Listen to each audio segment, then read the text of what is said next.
तो इसे नोट कर लीजिए। तो बताते हैं ग्रेविटी एंड ऐसे के लिए। हाँ बोलो। हाँ ये 1 डायमेंशन का है, ऐसे 2 डायमेंशन का, ऐसे 3 डायमेंशन का, तो उसमें और ज़्यादा एलेबोरेट नहीं किए हैं हमने जो ये इम्पोर्टेंट चीज़ें थी इनको एलेबोरेट कर दिया उसकी जगह। हाँ फ्री फॉल बॉडी यही तो है। फ्री फॉल का इनिशियल वेलोसिटी 0 होता है, बस यही इतना है, कंडीशन याद रखो। फ्री फॉल के लिए इनिशियल वेलोसिटी 0 होती है बस। तो जो इसके बाद का टॉपिक है ये तो हो गया। अब इसके बाद यूनिफॉर्म और नॉन यूनिफॉर्म मोशन है। यूनिफॉर्म मोशन किसे कहेंगे और नॉन यूनिफॉर्म किसे कहोगे, यानी एक समान गति क्या है और असमान गति क्या है। तो यूनिफॉर्म मोशन की शर्त क्या है कि जो rate of change of velocity है वो कांस्टेंट होनी चाहिए या विथ रिस्पेक्ट टू टाइम। जो ये एक्सेलरेशन है ये कांस्टेंट हो। अगर एक्सेलरेशन कांस्टेंट है तो मोशन होगा यूनिफॉर्म, और अगर कांस्टेंट नहीं है तो होगा नॉन यूनिफॉर्म। ठीक है, यानी 10 सेकंड में अगर कोई गाड़ी 20 मीटर जाती है और एक दूसरी गाड़ी 10 सेकंड में 30 जाती है, ठीक है, तो उसमें अगर हम देखें तो जो ज़्यादा तेज़ी से गति कर रही है वो एक्सेलरेटेड होगी, और जो एक निश्चित स्पीड से चल रही है उसमें थोड़ा टाइम लगेगा।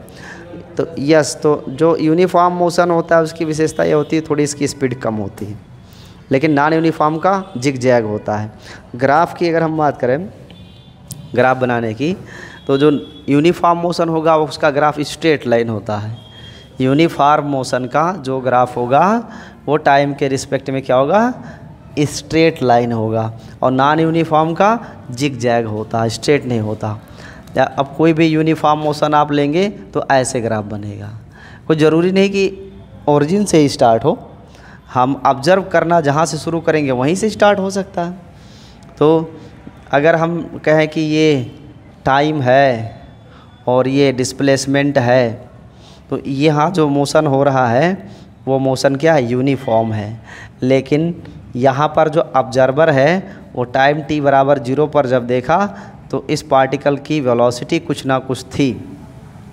ठीक है, वेलोसिटी कुछ थी, वेलोसिटी 0 नहीं थी। यानी यहाँ पर ऐसा सिचुएशन ये है, जो ये ग्राफ बना हुआ है, सिचुएशन ये है कि आप मान लो एक सड़क यहाँ पे जैसे खड़े, जैसे हम प्लेटफॉर्म पे खड़े हैं। अब प्लेटफॉर्म पे खड़े हैं, अचानक से एक ट्रेन आई और हमको क्रॉस कर गई। तो जब हमने ट्रेन को देखा तो ट्रेन विराम में नहीं थी, गति में थी ना, मोशन में थी।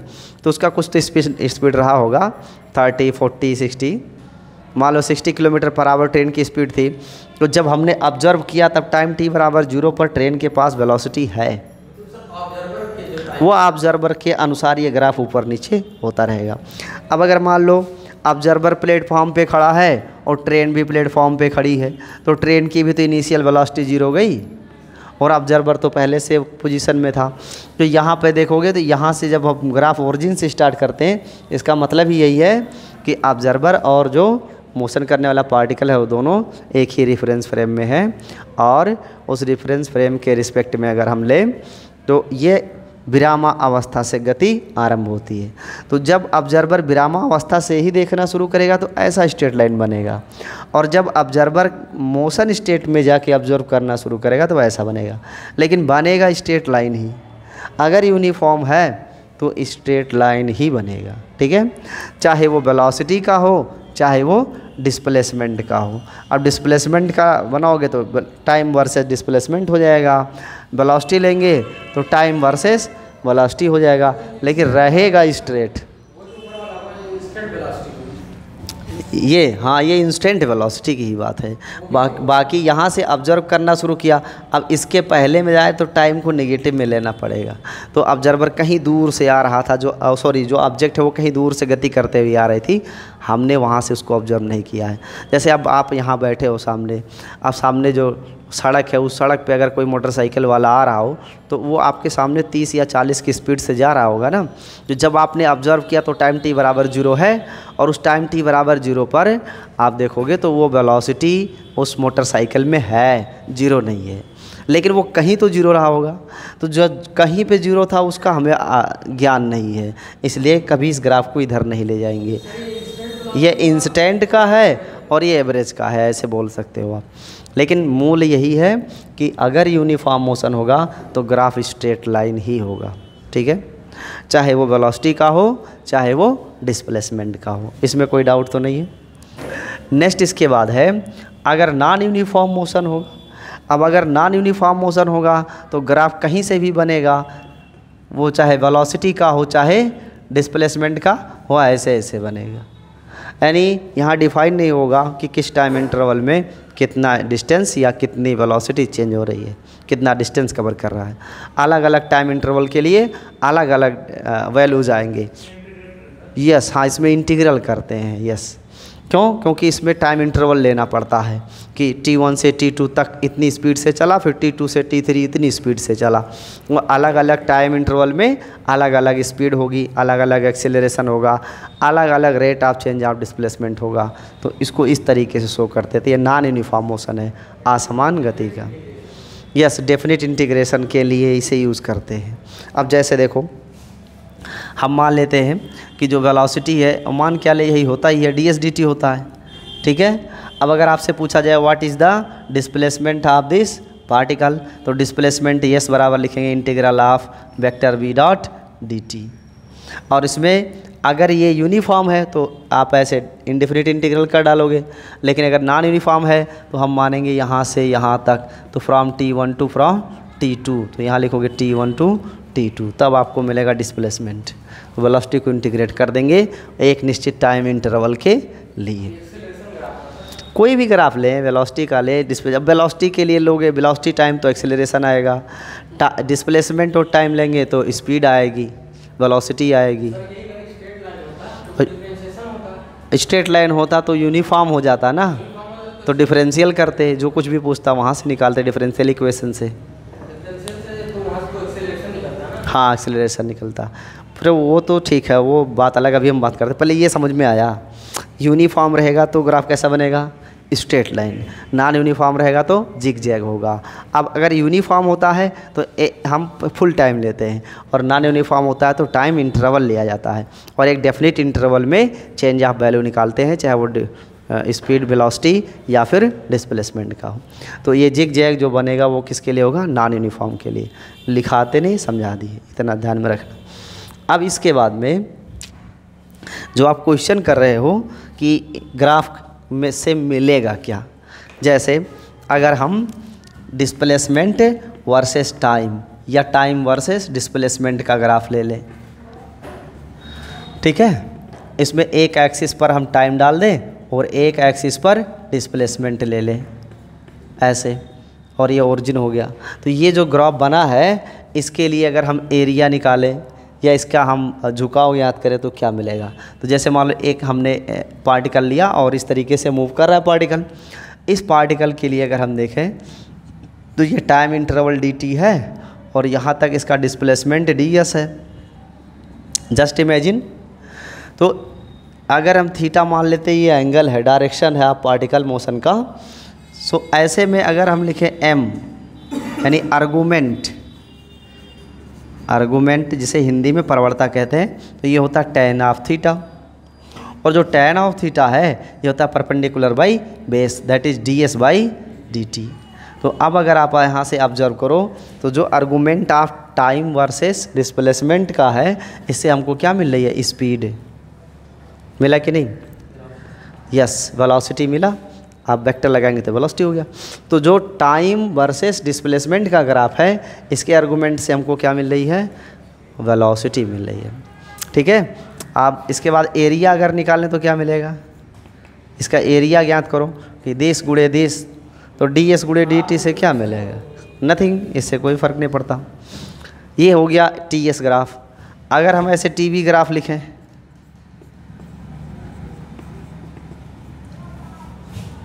टीवी ग्राफ यानी टाइम एंड वेलोसिटी ग्राफ, तो टाइम एंड वेलोसिटी के लिए जब आप इसे खींचोगे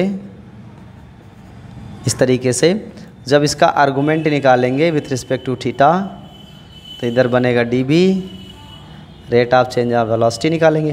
तो जब आर्गूमेंट यहाँ निकालोगे tan थीटा, तो ये होगा dB dt, होगा कि नहीं। तो जो यहाँ आर्गूमेंट बन रहा है टीवी ग्राफ का, इसके लिए आर्गूमेंट से हमको क्या मिल रहा है, एक्सेलरेशन। ठीक है। और अगर एरिया निकालेंगे तो एरिया किसी का भी, यूनिफॉर्म नॉन यूनिफॉर्म कोई भी हो, लेकिन ग्राफ अगर टीबी है तो इसके आर्गुमेंट से एक्सेलरेशन ही आएगा। अगर ग्राफ टीएस का है तो इसके आर्गुमेंट से आपको वेलोसिटी ही मिलेगी। और एरिया अगर इसका निकालोगे कि D T into D V, तो D V into D T जब लिखोगे तो आपको मिलेगा क्या,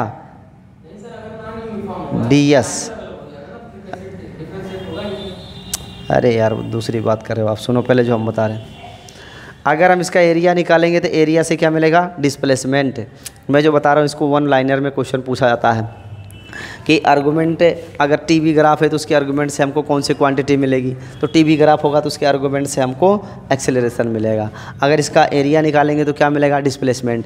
तो बहुत सारे क्वेश्चन आते हैं ना जिसमें आपको ये ग्राफ दिया रहेगा, उसमें से कहेगा एरिया फाइंड करो, उसमें से एक्सेलरेशन फाइंड करने के लिए पूछ लेता है। तो जब एरिया या एक्सेलरेशन या डिस्प्लेसमेंट जब पूछा जाएगा तो उससे क्या मिलता है वो तो पता होना चाहिए ना, तभी तो कर पाओगे कि ये वो चीज़ है। ठीक है, इसे नोट कर लो आप, फिर इसके आगे आपको बताते हैं। पहले इसे नोट कर लीजिए।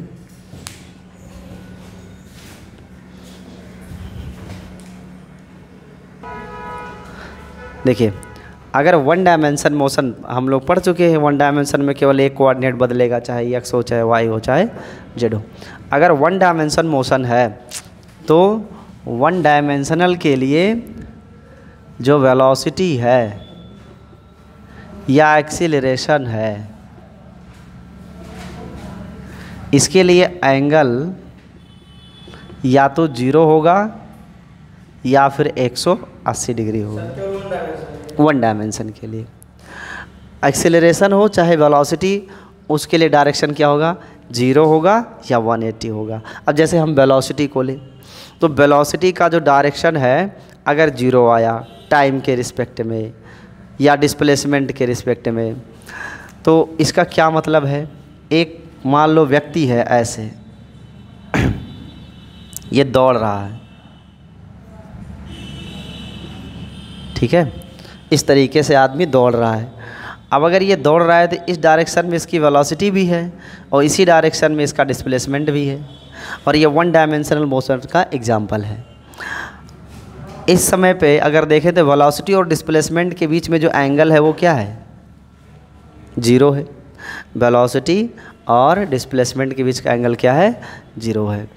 ये शो क्या करता है, ये शो करता है कि व्यक्ति एक्सीलरेटेड है। क्या है, एक्सीलरेटेड। जो यहाँ पे मोशन है वो कैसा होगा, एक्सेलरेटेड होगा। लेकिन अगर डिस्प्लेसमेंट और जो फोर्स के लिए वेलोसिटी, इसमें फोर्स भी सेम डायरेक्शन में होता है, फोर्स वेलोसिटी डिस्प्लेसमेंट सब सेम डायरेक्शन में। अगर ऐसा हो जाए कि फोर्स अपोजिट लगने लगे, फोर्स अपोजिट लगने को जो सिचुएशन होता है वो फ्रिक्शन का होता है। फ्रिक्शन में होता है ना, घर्षण में। जैसे कोई कार जा रही है, ब्रेक लगाया, जैसे ब्रेक लगाओगे फोर्स अपोजिट लगने लगता है, लेकिन डिस्प्लेसमेंट फॉरवर्ड होता है। तो डिस्प्लेसमेंट वेलोसिटी तो फॉरवर्ड डायरेक्शन में होती है, लेकिन जो फोर्स है वो अपोजिट डायरेक्शन में लग रहा होता है। तो ऐसे सिचुएशन में जो फोर्स है जो डिस्प्लेसमेंट या वेलोसिटी है, इसके लिए एंगल कितना बन जा रहा है, 180। तो अगर 0 डिग्री है तो ये एक्सेलरेटेड सिचुएशन को शो करेगा, और अगर 180 डिग्री है तो ये रिटार्डेशन को शो करेगा। किसको शो करेगा भाई, रिटार्डेशन। यस। तो कई बार ये क्वेश्चन पूछा जाता है कि 0 एंगल है तो क्या सिचुएशन बनेगी, 180 है तो क्या सिचुएशन। तो 0 होगा तो एक्सेलरेशन, एक्सेलरेटेड, और 180 होगा तो वो रिटार्डेशन की तरफ जाएगा। तो ये पहला पॉइंट लिखिए।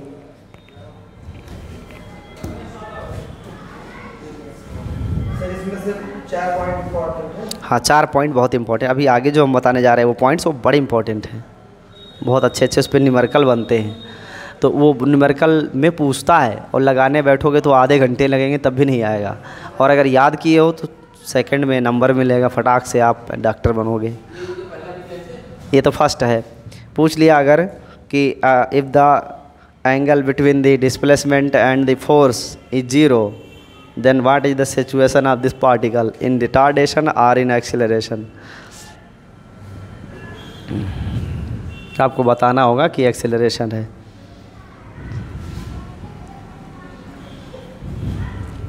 वेलोसिटी होगा तो डिस्टेंस और टाइम के बीच का एंगल होगा क्या? देखो ये एंगल वन डायमेंशन के लिए वेलोसिटी और एक्सेलरेशन के लिए है। अगर वेलोसिटी और एक्सेलरेशन के लिए ये एंगल जीरो है, वेलोसिटी एक्सेलरेशन के लिए एंगल क्या है? जीरो। इसका मतलब वो एक्सेलरेटेड सिचुएशन है, वेलोसिटी बढ़ेगी। और अगर एक्सेलरेशन वेलोसिटी के बीच का एंगल 180 है तो इसका मतलब है कि रिटार्डेशन होगा और वेलोसिटी घटेगी।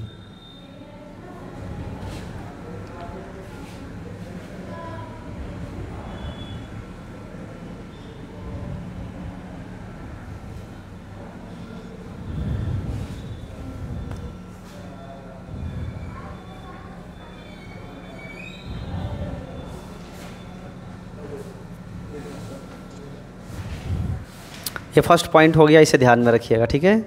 अब जो सेकंड पॉइंट है उसे देखते हैं। कोई डाउट तो नहीं ना इसमें? डाउट तो नहीं ना है?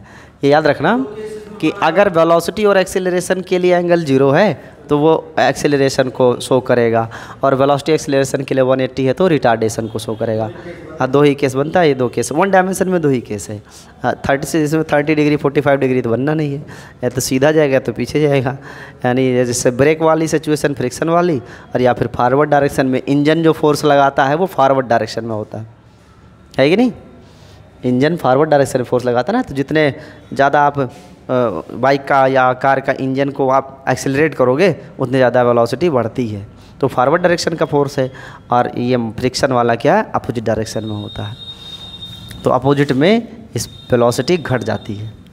सेकंड पॉइंट देखो, सेकंड फैक्ट ये है कि मान लो एक ऑब्जेक्ट है यहाँ, और ये कोई मीनार है,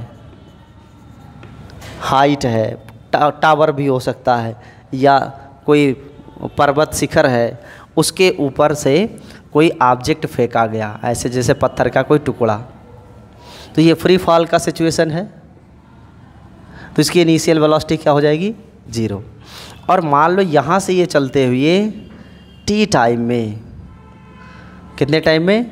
टी टाइम में यहाँ पहुँचा, यहाँ, और कितना डिस्प्लेस्ड हो गया? एस। ठीक है। तो एक ऑब्जेक्ट है जो फ्री फॉल के सिचुएशन में है और वो टी टाइम में एस डिस्टेंस कवर कर रहा है। टी टाइम में कितना डिस्टेंस कवर कर रहा है? S distance. क्वेश्चन पूछेगा कि what is the relation between the time and the displacement. Time और डिस्प्लेसमेंट के बीच में क्या रिलेशन होता है? अब उसमें ऑप्शन दे देगा। क्या क्वेश्चन क्या बनेगा? Relation between time and displacement. जो टाइम और डिस्प्लेसमेंट के बीच का रिलेशन है वो क्या होगा? पहला S proportional to T cube, दूसरा S proportional to T power 1/2 into A, तीसरा S proportional to T square, D option है S proportional to square root T cube. ऐसे अब आपसे पूछा जाए कौन सा आंसर सही है इसका, इसका कौन सा ऑप्शन सही होगा? सी ऑप्शन सही होगा, राइट। ये एक बहुत ही इंपॉर्टेंट फैक्ट है और इसे मेडिकल वाले में इससे क्वेश्चन बनता है, और ये फैक्चुअल क्वेश्चन है, बिल्कुल याद रखो, नंबर लो, ठीक है। लगाने बैठोगे बहुत टाइम लगेगा। तो ये दूसरा फैक्ट है कि अगर फ्री फॉल के सिचुएशन में कोई ऑब्जेक्ट टी टाइम में एस डिस्टेंस या एस डिस्प्लेस्ड होती है अमाउंट, तो उसमें जो डिस्प्लेसमेंट है वो इस टाइम के स्क्वायर के प्रोपोर्शनल होता है। फैक्ट है ये, यस यस। और इसका न्यूमेरिकल में भी यूज़ करते हैं।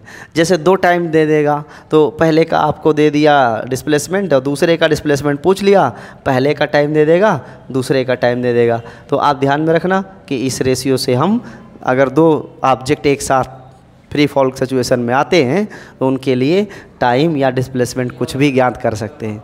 यस, तो ये जो बनता है वो इस रिलेशन की सहायता से बनता है। तो ये एक फॉर्मूला हो गया और ये एग्जैक्ट फैक्ट हो गया। हाँ हाँ, जैसे पृथ्वी ग्राउंड है ना, ग्राउंड से ऊपर से कोई ऑब्जेक्ट जो है वो उसी को लेते हैं यहाँ पे। कहीं टावर हो, मीनार हो, कहीं ऊपर से नीचे आ रहा हो। हाँ हाँ, बीच में कहीं एकदम धरती पे आके गिरे नहीं। हाँ, कहीं tit, yes, final velocity zero ना हो उससे पहले ये सिचुएशन है।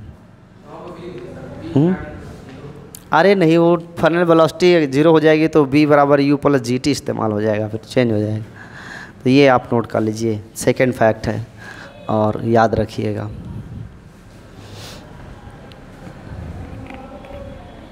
सर ये 1 डायमेंशन के लिए है, ये पहला वाला था। हाँ, फर्स्ट वाला 1 डायमेंशन के लिए।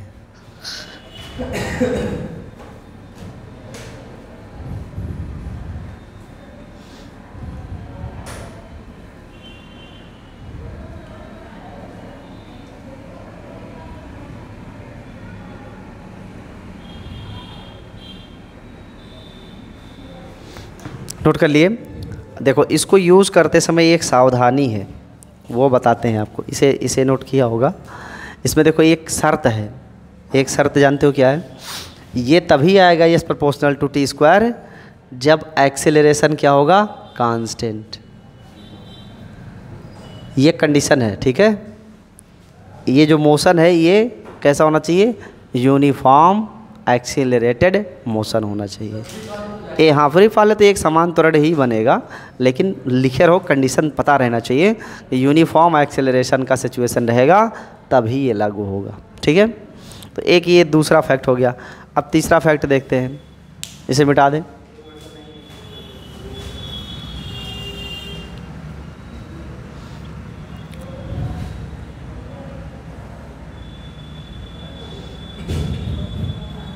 इसकी शर्त बड़ी ज़रूरी है, ध्यान में रखिए। अगर एक्सेलरेशन यूनिफॉर्म नहीं है तो ये लागू नहीं होगा, और यूनिफॉर्म है तो ऐसा होगा।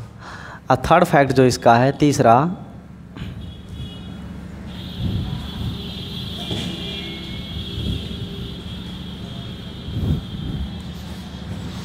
जो थर्ड है उसमें देखो, जैसे कोई ऑब्जेक्ट है और यूनिफॉर्म एक्सेलरेशन की स्थिति में है। कौन से एक्सेलरेशन में? यूनिफॉर्म, एक समान त्वरित गति कर रहा है, यूनिफॉर्म एक्सेलरेटेड मोशन में है। तो क्वेश्चन पूछा जाता है कई बार कि इस ऑब्जेक्ट द्वारा फर्स्ट, सेकेंड, थर्ड, फोर्थ, ऐसे 1 सेकेंड, 2 सेकेंड, 3 सेकेंड, 4 सेकेंड में ट्रेवल किए गए डिस्प्लेसमेंट का रेशियो क्या होगा, ठीक है। तो जैसे कोई ऑब्जेक्ट यहाँ से स्टार्ट किया, मान लो यहाँ 0 से, टाइम t बराबर 0, तो आफ्टर 1 सेकेंड यहाँ है, आफ्टर 2 सेकेंड यहाँ है, 3 सेकेंड यहाँ, 4 सेकेंड यहाँ, 5 सेकेंड यहाँ, 6 सेकेंड यहाँ। तो ये फर्स्ट सेकेंड में तय की गई दूरी है, ये सेकेंड के लिए, ये थर्ड के लिए है, ये फोर्थ के लिए है, फिफ्थ के लिए है, ऐसे, ठीक है, डॉट डॉट।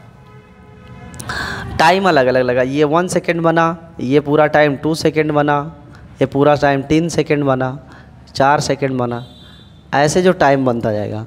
तो ये रिलेशन पूछता है कि जो S1 है फर्स्ट सेकेंड की डिस्टेंस, सेकेंड की जो है, थर्ड सेकेंड की जो डिस्टेंस है, जो फोर्थ सेकेंड की डिस्टेंस है, इन सभी का रेशियो किसके बराबर होगा? हाँ, विथ रिस्पेक्ट टू टाइम। तो इसका आंसर होगा ये ऑड नंबर के होता, 1, 3, 5, 7 डॉट डॉट, ठीक है। लेकिन इसमें भी शर्त क्या है? यूनिफॉर्म एक्सीलरेटेड मोशन, एक समान त्वरित गति होनी चाहिए। तो डिफरेंट टाइम इंटरवल में ट्रेवल किए गए डिस्टेंस का रेशियो ऑड नंबर के रेशियो के बराबर होता है, ठीक है। पहले सेकंड, दूसरे सेकंड, तीसरे सेकंड, चौथे सेकंड, हाँ, यूनिफॉर्म एक्सेलरेशन मोशन होना चाहिए। अब वेलोसिटी तो यूनिफॉर्म हो जाएगा, वो तो अलग सिचुएशन है। इसी में वैल्यू पुट कर दीजिए। उसमें मान लो फर्स्ट सेकंड के लिए दे दिया कि 10 मीटर है, सेकंड का क्या होगा? तो सेकंड वाला अगर फर्स्ट का 10 है, सेकंड का 30 होगा। अगर फोर्थ का पूछा, थर्ड का, तो 50 हो जाएगा। इसी के रेशियो में रहेगा। जैसे हाँ, इसमें जब भी पूछा जाएगा ना, 2 सिचुएशन दिया जाएगा। तो 2 सिचुएशन में जैसे फर्स्ट सेकेंड और सेकेंड के डिस्टेंस का रेशियो पूछ लिया, तो वो हो जाएगा 1/3, 1/3 ले लेंगे। अब इसमें से किसी एक की दी जाएगी वैल्यू और अन्य का निकालते चले जाएंगे, ठीक है। ऐसे यूज़ करते हैं। जैसे एक एग्जांपल के लिए मान लो कि जो फर्स्ट डिस्टेंस है, फर्स्ट डिस्टेंस वो आ रहा है 20 मीटर। फर्स्ट डिस्टेंस कितना आ रहा है? 20 मीटर आ रहा है। तो ऐसे सेकेंड, थर्ड, फोर्थ का क्या होगा? तो जब सेकेंड, थर्ड, फोर्थ की बात आएगी, सेकेंड, थर्ड, फोर्थ,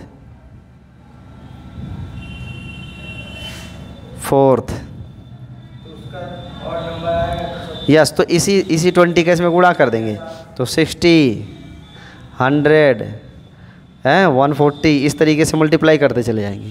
तो ये ऐसे लगाते हैं क्वेश्चन इसका। अब याद करना पड़ेगा, नहीं याद करोगे तो वही कह तो रहे हैं 1 घंटे लगाना पड़ेगा बैठ के। पहले फार्मूला डिराइव करो फिर क्वेश्चन लगाओ। तो इसीलिए इस फार्मूले को याद करना है। यस, शॉर्ट फॉर्म है और इसे याद करना है। इसको हिंदी में बोलते हैं विरामावस्था से प्रारंभ करके एक समान त्वरित गति करने वाले पिंड के उत्तरोत्तर सेकंड में तय विस्थापन का अनुपात विषम प्राकृतिक संख्याओं के अनुपात के समान होता है। मतलब ऑड।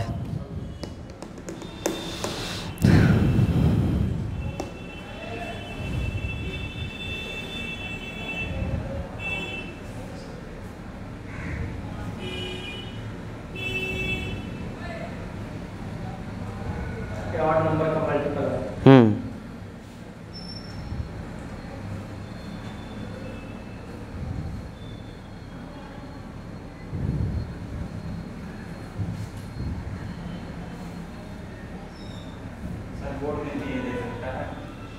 हाँ, क्यों नहीं, बिल्कुल। अब तो ज़माना बदल गया, अब तो बदल गया ज़माना यूपी बोर्ड का। अब देखो कैसा पेपर आ रहा है, उसमें विद्या काका चाचा भतीजा राहुल को एक काम नहीं आ रहा है। जितना गाइड है सब किसी काम की है नहीं। अब तो बस पढ़ाई के भरोसे है। जो लड़का पढ़ा है वो कर पा रहा है, जो नहीं पढ़ा वो नहीं कर पा रहा है। अब ये समझो कि सरकार की मेहरबानी की वजह से जो है भीख मिल जाती है और सब अच्छे नंबर ले आते हैं। नहीं तो ईमानदारी से जितनी कापियाँ हम लोग चेक करते हैं बोर्ड में, उसी लेवल से अगर आपको नंबर दिया जाए तो कोई 30% से ज़्यादा रिजल्ट नहीं आएगा।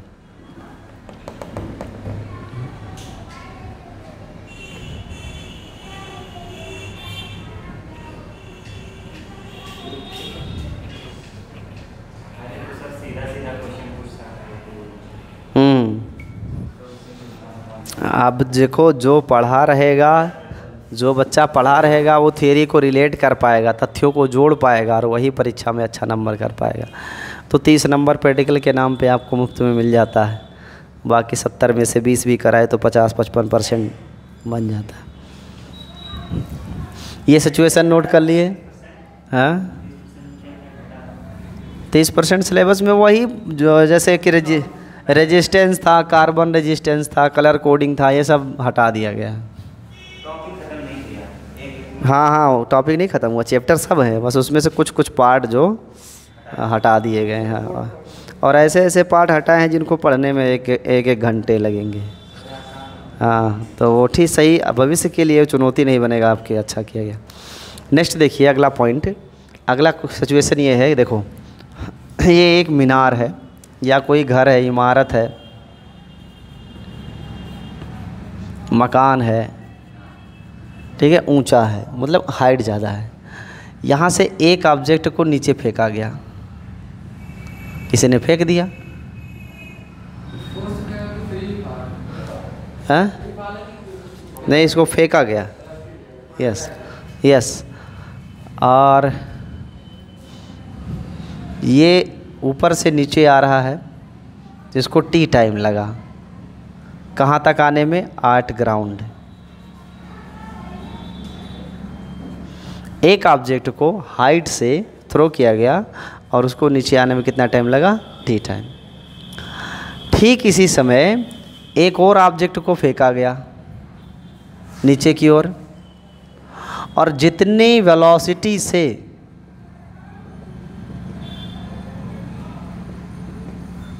एक ऑब्जेक्ट नीचे फेंकी गई, उतनी ही वेलोसिटी से एक दूसरा ऑब्जेक्ट नीचे से ऊपर फेंका गया। यस, ये इनिशियल वेलोसिटी है। ठीक उतनी ही वेलोसिटी से जितना ऊपर से नीचे आ रहा है, उतने ही नीचे से ऊपर। अब ये ऑब्जेक्ट आके नीचे ग्राउंड को टकराएगा, टक्कर होगा, तो माना कि इसको टकराने में कितना टाइम लगा? t1 टाइम लगा। ठीक है, t1 टाइम में यहाँ के टकरा गया। और ये ऑब्जेक्ट पहले ऊपर जाएगा, फिर यहाँ से लौट कर नीचे आएगा, फिर टकराएगा। इसको मान लिया t2 टाइम लगता है। तो देखो कितने ऑब्जेक्ट हो गए, 3 ऑब्जेक्ट। एक ऑब्जेक्ट डायरेक्टली इमारत से नीचे आया, t टाइम में वो टकरा गया के। अब दूसरा केस था कि ठीक उसी टाइम पे एक ऑब्जेक्ट को नीचे से ऊपर फेंका गया और एक ऊपर से नीचे, और दोनों की इनिशियल वेलोसिटी क्या है, सेम, और दोनों यूनिफॉर्म एक्सेलरेटेड मोशन में है। तो इनके इस टाइम में, तीनों टाइम में एक रिलेशन होता है, वो बहुत पूछता है। क्या रिलेशन है जानते हो कोई? इनमें रिलेशन होता है t = t1 इंटू t2। हाँ, यूनिफॉर्म मोशन होना चाहिए। यस।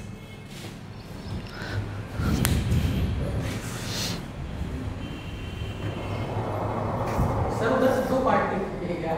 हाँ हाँ, एक नीचे और एक ऊपर। नहीं सर, उधर से एक टी टाइम पे लेके हैं, जो ग्राउंड पे आ गया है। हाँ T1 टाइम पे लेके हैं। हाँ, एक t1 टाइम पे फेंके ना, इसको t1 टाइम लगा है। हमने एक ऑब्जेक्ट को इमारत से फेंका तो उसको पृथ्वी पर आने में t1 टाइम लगा, और एक को ठीक उसी टाइम नीचे से एक ऑब्जेक्ट ऊपर फेंका, उसको जाकर ऊपर से नीचे आकर टकराने में t2 टाइम लगा। तो दोनों के टाइम का जो ज्योमेट्रिक मीन है, हाँ, यूनिफॉर्म एक्सीलरेशन होना चाहिए, मतलब फ्री फॉल का सिचुएशन है। हाँ, जब फेंकोगे तो ग्रेविटी के अंतर्गत चला जा रहा है ना, तो यूनिफॉर्म हो ही जा रहा है ये। उसको किसी पैराशूट के सहारे तो ला नहीं रहे, फेंक दे रहे हैं, तो फेंकेंगे तो वो फ्री फॉल में ही जाएगा, तो यूनिफॉर्म में ही जाएगा।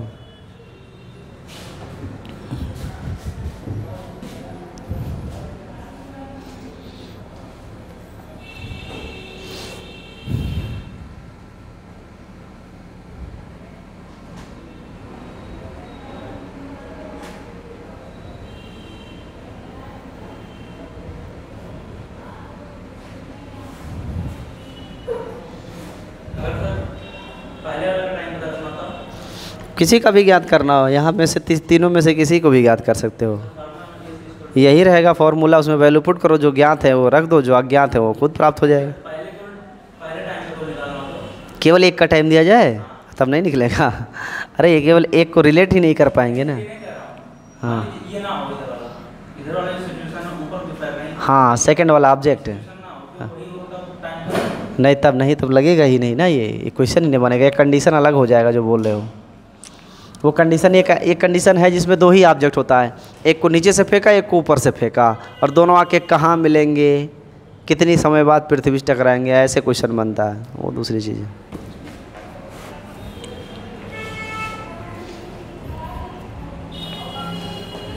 नोट कर लिए?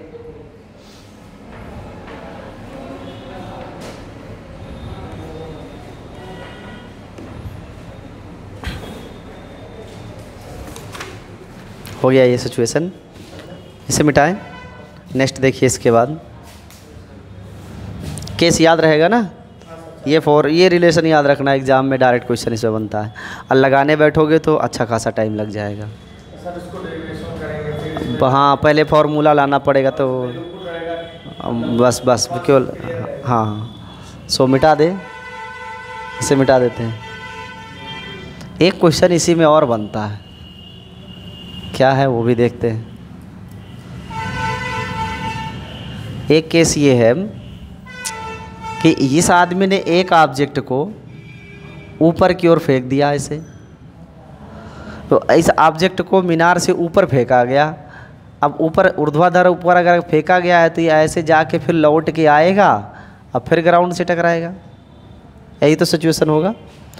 और एक दूसरे ऑब्जेक्ट को ठीक पृथ्वी पर सीधे फेंक दिया गया नीचे की ओर, तो ये भी तो आके टकराएगा। यानी एक ऑब्जेक्ट को हमने ऊपर की ओर फेंका, कुछ समय बाद आके वो टकराएगा। एक ऑब्जेक्ट को डायरेक्ट नीचे फेंक दिया, वो आके पृथ्वी से टकराएगा। क्वेश्चन ये है कि दोनों की यहाँ पर वेलोसिटी क्या होगी, क्या अलग अलग वेलोसिटी होगी कि सेम वेलोसिटी? सेम होगी। क्यों? क्योंकि जितनी जो अगर सेम हाइट है ना, तो सेम हाइट पे वेलोसिटी भी सेम होती है, और एनर्जी भी, पोटेंशियल एनर्जी भी क्या होती है, सेम होती है। तो यहाँ पर जो इनके टक्कर की वेलोसिटीज़ है वो वेलोसिटी आपस में बराबर होंगी, और यहाँ जहाँ कहीं भी ये रास्ते में एक दूसरे के पास रहेंगे वहाँ भी वेलोसिटी क्या रहेगी, समान ही रहेगी। ये होता है। एक केस ये है।